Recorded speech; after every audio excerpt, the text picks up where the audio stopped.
All right, thank you, Jen. It's time to talk about your money, and in particular, what happens to that money and your assets after you're gone. We're talking about contingencies, beneficiaries. Stewart Welch from the Welch Group joins us to explain. It's not something I enjoy talking about, but it's something you have to think about, right? Well, contingent beneficiaries is something that people make a lot of mistakes with. So the first thing, what is it? Well, an easy example would be life insurance. So with life insurance, let's say you make your primary beneficiary your wife, your contingent beneficiary your children. So that means if your wife happened to predecease you, without you changing the beneficiary, it automatically goes to the children.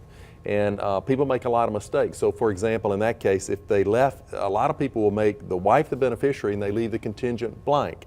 If it's blank, then that means it goes according to your will. If you don't have a will, it means it goes according to state law, which can be a big problem. You don't want state law to try to decide that for you, right? You really don't want to do that. So, and if you shift over and let's talk about, say, a 401k, a lot of people have 401k, they have a typically primary beneficiary as a spouse.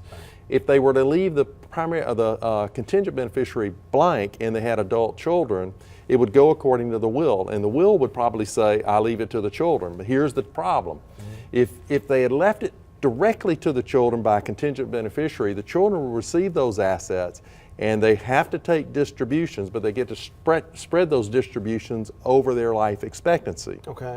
If they didn't do that, they have to do it over 5 years if they weren't named. So if it goes according to the will. So you get all of that tax problem bunched up into 5 years versus spread over 30 or 40 or 50 years. So the best takeaway advice for then, definitely review it and what you should try to do. Yeah, I think the takeaway is to review everything that has a beneficiary designation, determine if it's doing what you want it to do, and then I strongly recommend that you get with a professional like an attorney and have them review it, because you mess this up, it can make a big problem. All right, make things match. Hey, real quickly, we want to tell you about a definite program you want to take advantage of. Save the date, Alabama Money Expo. Talk about that, first week in March. First week in March, it's Saturday, March the 5th, Carver High School. It is a free all-day event. It's going to have education, you're going to have one-on-ones. They're going to help you do tax returns. They're going to help you file for grant money for college. There's lots and lots of things there. Fox is a media sponsor for this program. WDRC glad to be a part of that. Yeah, so reach out with a big thanks to them. But